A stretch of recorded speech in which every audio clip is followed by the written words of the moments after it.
Welcome to the Registered Report. My name is John Buckley. I'm the Register of Deeds of Plymouth County.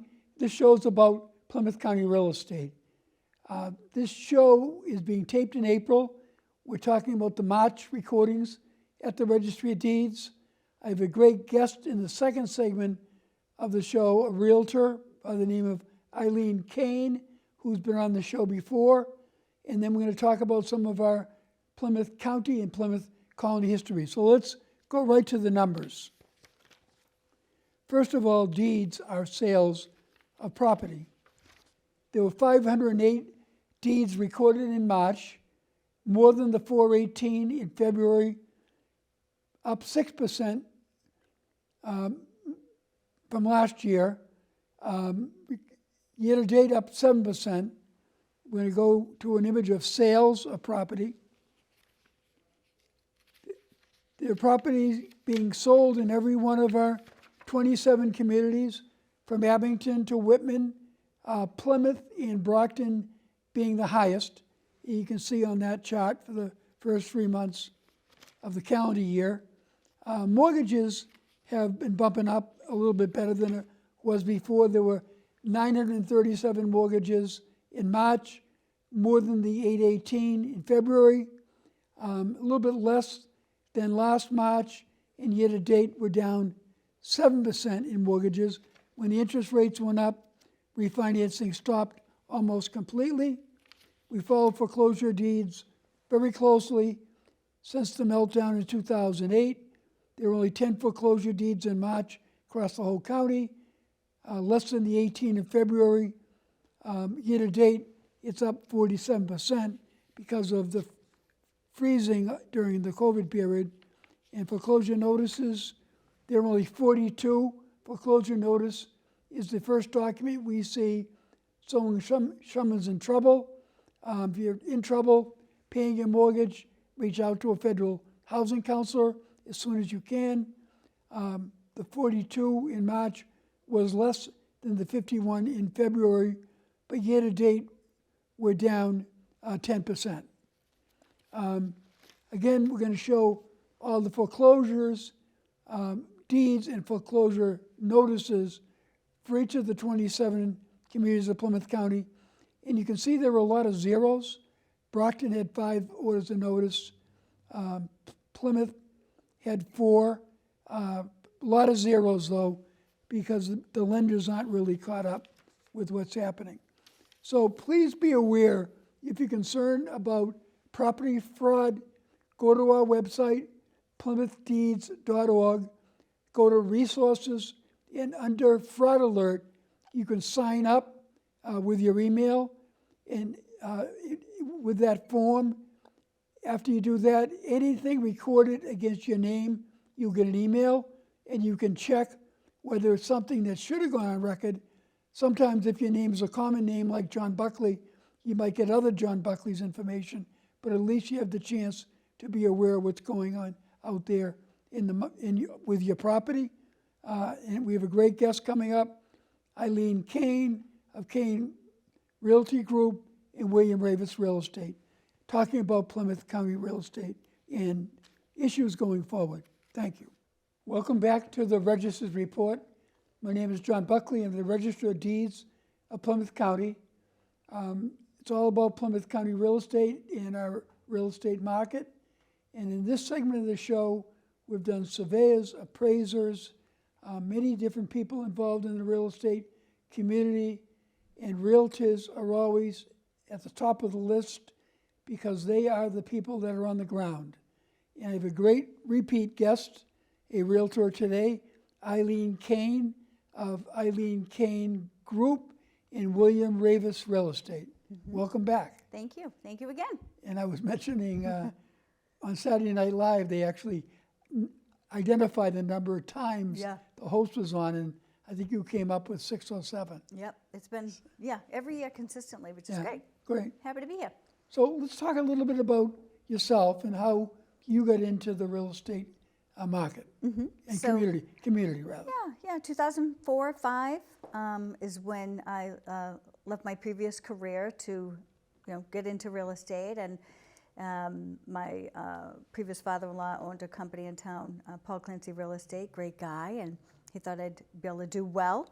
And it was a nice start, and then 2009 hit, and I was like, oh, okay, this can be different, right? So hills and valleys. But it's been a really good career. I'm very, very lucky and blessed to have had the career I've had in this business for so long. Right. A lot of people don't think of real estate as having cycles, but somebody that's been there, like you and I, we know there are cycles. Yes. And 2009 was a crisis because of previously all these easy mortgages they gave out with no documentation and no income verification caused a crash. Yeah. So Yeah, that was unfortunate. You know, it felt good at the time because people who were on the fence being able to buy, again, no doc loans, I mean, think of that, really. Yeah. How could that have even happened? You know, so that has since corrected, and you know, there's documentation and qualification up until days before closing now. They recheck your employer, they recheck your accounts days before closing. You know, they've secured that, which is good. But and talk about peaks and valleys. There's a new newspaper down in Plymouth, and she was looking at some of our numbers, and she said, "How come 2021 during COVID was such a high period of sales?" Yeah, Your answer would have been? Yeah, so and it was my highest sale. Yeah. You know, historically, right? Low interest rates, right? Low interest rates drove people there. Yeah. We were careful. Yeah. There was even security, you know, during open houses because the lines were so long. Everybody was masked, 6 feet away, multiple office situation. Right. Homes were still selling. Interest rates of 2.5% to 3%. So it brought people forward, drove people, prices up. And people were starting to work from home. People working from home. It was important for them to have home ownership. Right. And they thought they'd be working from home forever, probably. Right. Some you know? cases they are, but not everyone. Not everyone. And so let's talk a little bit about your companies, Eileen Cain Group, and then William Raveis Real Estate. Yeah, so we just celebrated our 50th year. Bill Raveis founded the company at he had a little office on the top of a store. And he built, we are in 9 states, just opened up Carolinas, Florida, all the up and down the East Coast, which is fantastic. Massachusetts has 42 offices, which allows agents to, really travel within our community and do a lot of Raveis to Raveis transactions.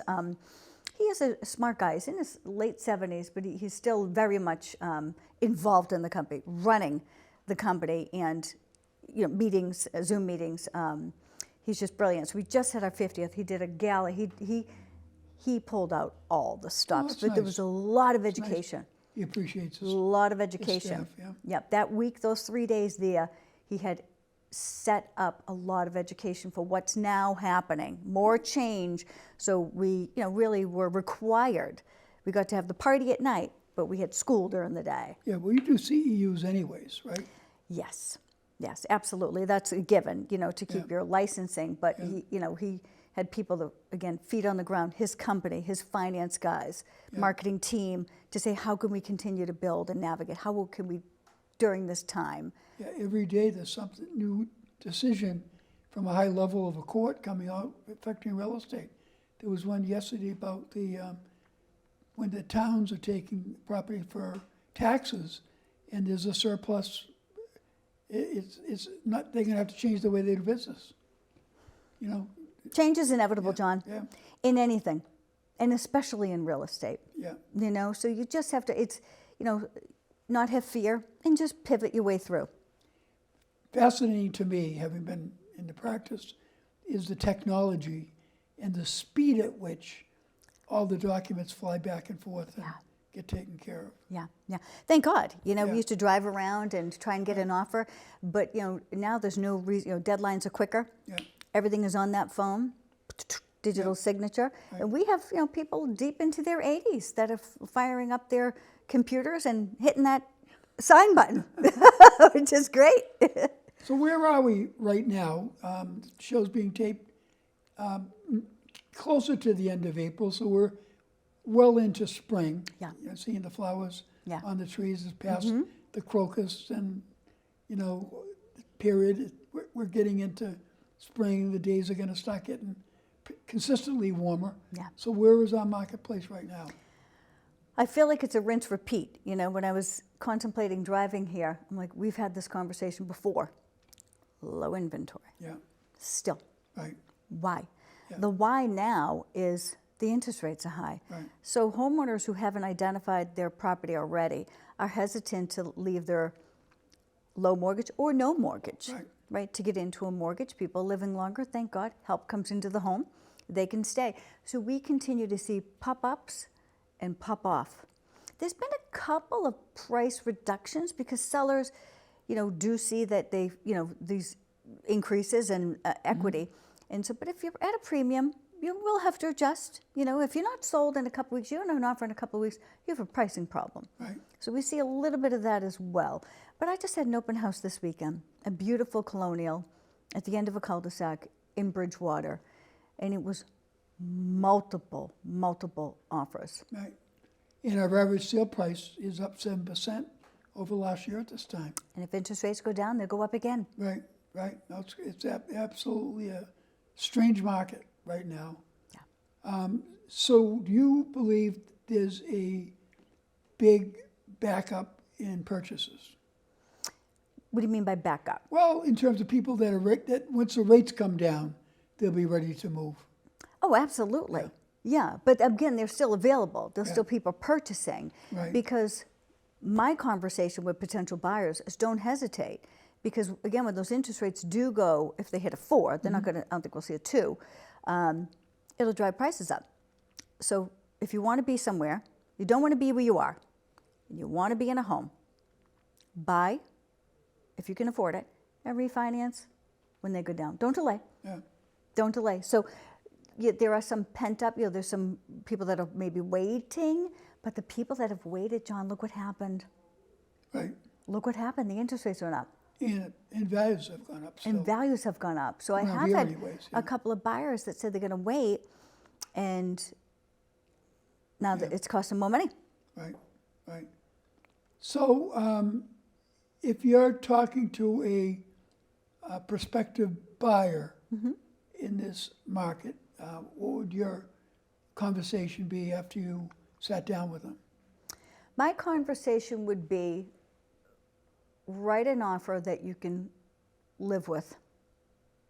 Again, we're seeing a lot of waiving of home inspections. Not necessary. We're seeing some home inspections, you know, where people will put in an aggregate. I won't bother the seller for anything up to $10,000. Anything below that number, we'll leave you alone. Informational purposes only. Waiving mortgage contingencies. Getting parental help. I don't like to see anybody concede to be in a home. But we do, as agents, go into these. Agents used to send people, you know, their buyers to open houses. We're now there. Yeah. Because that may be the only opportunity for me to get in and to inspect with, you know, the eyes of 20 years in the business and educate them on what to do. Right. You know, so again, deals are still happening all the time. I just don't want for buyers to have to concede to the point of uncomfortable. And sellers will still accept offers with home sale, you know, even with home sale contingencies. Right. As long as they're strong, you know, experience matters now more than ever. But get a pre-approval letter in advance, or Pre-approval with a lender reputable. yeah, Helps if it's local. You know, all of it matters now. We really look at those. A pre-qual versus a pre-approval, that means the buyer hasn't done all the steps yet. Okay. We want all the steps done. Yeah. All the income verification, credit, everything done. and that's pre-qualification. Yeah. Certified pre-approval. Yeah. Yep. Right. Yes. Yeah. So these offers that come in, they were of all mix. Most over, some without home inspections, some with the aggregate number, some with as is. You know, so they came in all different shapes and sizes. So we just look at them, you know. Yeah, it's amazing to me there are still multiple people going to open houses. I thought that had dropped off a little bit. A little bit. We're not seeing the 100, Yeah. but I had 50 Wow. in 2 days. Wow. And Saturday was pouring, and that was the busier day. Huh. Every Saturday's been pouring. Yeah, I know. And that was the busier day. Yeah. Wow. Great. Yeah. Now, if it is a seller, you know, what kind of advice would you have for them at this time, particularly knowing the sellers are being a little more cautious because they want to have a place to go? Yeah. So if you truly want to sell, you still should do all the things to make your home, beautify it as much as possible. Take care of your systems. Have your tags that you've maintained, especially if you've got systems that are older. Do a spot check. I do a spot check at a listing presentation, and I say, this is going to come up. Let's get somebody out to fix ABC 1, 2, 3, because it still matters. In order to get that premium, you want to put a little in to get a lot back. So Right, it's still right. just, you want to make sure that they prepare. And we help a lot, especially with people that have been in the house for 50, 60 years. Things are kind of as, not as groomed. And we suggest painters, and we can pretty it up. We have a Raveis Refresh program that we can have contractors comes in, and they don't pay until closing. So you still have to do it all. Don't just stick a sign out there and expect to get the number, Right. Right. Yeah. Let's talk about an issue that I always like to bring up, and it's a very tough market for first-time home buyers. And I've seen some polls lately that there are a lot of young people that believe in this poll they may never own a home. Yeah. And that's a shame, because it's such a positive wealth builder and creates generational wealth, and Your let's home, talk about that. Your home is your piggy bank. Right, right, It really is. yeah, Your home is your, conduit to wealth. yeah, Okay, so first home buyers, if they want to utilize the FHA program, it can be tough for them, because if you've got a conventional 20% or a versus cash, your or a cash buyer. cash, yeah, and even our VAs, our hardworking VAs. So a VA is no money down, Right, and even an opportunity to potentially get some help with closing costs. yeah, What used to be such the norm, seller to pay $8,000 towards closing costs, I barely see that anymore. And if you see it, it's almost like, oh my gosh, how dare they, So, but again, first home buyers are still buying. Is it more difficult? Yes, because as a seller, you want to look for a sure thing. A sure thing is the bigger deposit, because at the end of the day, no matter what a buyer's willing to pay, that bank appraisal is coming in, and they're going to say yes or no. Right. And if they say no, that deal is dead. And somebody told me, in this market, in this world we're living in, the word for first-time home buyers is persistence, Yeah. because they're not going to likely get the first crack out of the gate, My motto is, and I believe it, it's not a line, you'll be where you're meant to be. Yeah. The home that you end up in will be the home that you're meant to end up in. That's just how I believe, and you have to swing the bat a few times. You just do. But eventually, it's not a no. You just have to really make sure that you work well with others in this industry too. You have to, with the co-brokes in the industry, with the other fellow real estate agents. They have to trust you. So if I'm presenting an FHA buyer and they see my name, and not to be bragatory, but I've been doing this for a long time, and they see that name or other names, and they go, this deal's going to happen. Yeah. So let's talk about, to our viewers, the standards of being a realtor, the courses you have to take, the CEUs you have to take, and the standard of being a realtor. Yeah. Because I think people know in a lot of businesses there's a lot of scams out there, and the National Realtors Association tries to maintain a high quality of professionalism. Yeah, they do. Want to talk about the courses and Yeah, all the so things? again, the continuing ed, it's a requirement if you want, in a payment, of course, to be on different boards and associations in the NAR. And you want the continuing ed because things do change. So you have the education that's required, and then most agents, all agents, should have their self-education that they're continuing to do to continue, to stay informed with an ever so changing market, so it's a good thing. It could be expensive to be a real estate agent. There are a lot of fees that go along with it. But they're worth it. You know, you're investing in your business. Maybe more. I'm reading all about some of the wealthier towns that want to add on a surcharge for building, affordable housing Yeah. on top of what everyone's paying already. Yeah. Yeah. So the fees aren't going away. The fees are not going away. It's a cost associated with business, though. Right. You know, it is a business, and that's why, if for the full-time agents that are really invested, it's just part of business. Right. But to do something like this part-time, it could be difficult. Right. Just for those reasons alone. But I believe everything is in place for a reason, and I agree with the reasoning. So let's talk about long-term, over the next year. How do you see the real estate market? I know it's dependent upon a lot of things, like the Federal Reserve's decisions. Yes. But how do you see things going on in Massachusetts? Yeah. So we'll, again, we hope that the inventory will climb. Typically, it's been delayed the last couple of years anyway. So we'll see some inventory, come on for sure. We may see some price adjustments. Short sales and foreclosures are really not, Right. not many. Your foreclosures, just after COVID when they were frozen, they haven't come back up yet. Not yet. No, not yet. So, steady as we go. We'll go right through the year, and then see what next year brings, John. I mean, it's just deals are happening, buyers are still buying, sellers are still selling. It's just not that abundant of inventory. You could pull 5 towns in a price point from 5 to 8 and have 8 houses showing up. Yeah, right. And I keep hitting the refresh button. Right. Yeah. So why don't you share with our viewers your contact information? Yep, sure. Eileen Cain, William Raveis Real Estate, 508-254-6865. Eileen Cain, like I said, you can find me on Facebook, every LinkedIn, social media avenue. Email Eileen.Cain@raveis.com. Thank you again. Yeah, thanks for having me again. Thank you. Welcome back to the Register's Report. My name is John Buckley. I'm the Register of Deeds of Plymouth County.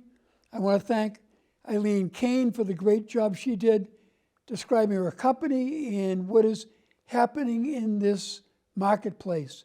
Marketplace activity for real estate is very cyclical. Right now we're in a down cycle in terms of the numbers, but there's still real estate activity. In this segment of the show, we talk about some of our great history, both the county and the colony level. April Fool's Day was the beginning of the month. Deep Dish Pizza Day was the 5th. The Red Sox opener was on the 9th. Patriots Day, the Boston Marathon, and the Red Sox early morning game was on the 15th. And Passover has begun, and Earth Day, it was the 22nd. So let's go right to our Plymouth Colony records related to Patriots Day. We have a woman who served in the Army. She was dressed up as a man because women were not allowed to serve at that time.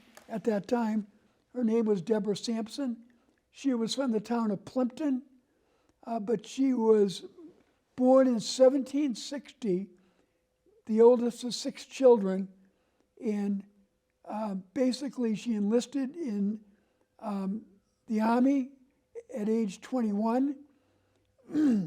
She was a 4th Massachusetts Regiment, and she signed up as Robert Shirtliff. She fought in many battles, including battles at West Point, Tarrytown, New York, and she was wounded 3 times.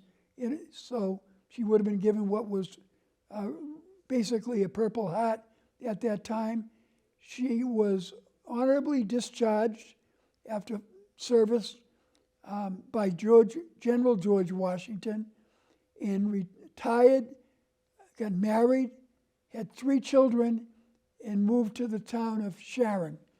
But her likeness is on the Plimpton town flag, and if you drive through Plimpton town center, Route 58, basically, you'll see a rock with a plaque to her name. So since we're really kicking off the baseball season this month, we brought forward what is Plymouth County's only member of Cooperstown who was actually born in Plymouth County. Mickey Cochran was a catcher from Bridgewater. He was quite an athlete. He went to Boston University where he majored in 5 sports. Imagine that: football, baseball, basketball, hockey, and boxing. And then he played with the Philadelphia Athletics for 13 years and is known as one of the toughest and fieriest catchers in the history of baseball. He was a good friend of Ty Cobb, the most competitive baseball player, arguably, in the history of baseball, but stopped playing baseball when he fractured his skull by a pitch, and he never batted again. He was entered into Cooperstown. There's a plaque there in his honor, but there's also a plaque in his honor on Route 18 in Bridgewater when you look over to the right going south in the baseball fields. And last but not least, from our county records, is Silent Spring, which celebrated Earth Day. And a lot of these celebrations really relate to environmentalism in America. And a lot of that came from this writer who was studying this issue when her friend, the landowners, Olga and Stuart Hutchins, had birds dropping from the spraying of DDT back over their house to kill insects, and the birds were dying. Rachel Carson wrote the book about that and other interesting issues relative to environmental issues and the movement, and led to the ban of DDT and basically the entire modern environmental movement. It also led, as many claim, to the establishment of the Environmental Protection Agency, and a lot of credit goes to her for all the challenges we're fighting now on climate change. And any first-year environmental science major will be assigned that book, but it all relates to a story in the town of Duxbury. And last but not least, we like to talk about some of our Plymouth County records. So there's a record here back in the 1630s when a fellow by the name of John Jenny, who was the person that founded the first grist mill, son was indentured as a joiner. Basically, he was going into the service of a carpenter, and when you were an indentured person at that time, you gave 4 years of your life. They took care of you, they fed you, they housed you, and they trained you. And as you came out of that 4-year service, it's like an apprenticeship now in the trades. You would be coming out as an experienced carpenter. Very interesting issues back in those days that are so much similar to what we do today. So I want to thank Brockton Cable Access for doing this show with me today, Lorna Green Baker and Christine Richards from my office, and Mike Simmons and the staff here at Brockton Cable Access have helped me do this show for many years. We share with people what for most people is their most valuable asset, and we do it through this show and stories, and we hope you'll join us next month. So take care, and hope you enjoy our spring, which is finally coming about. Thank you.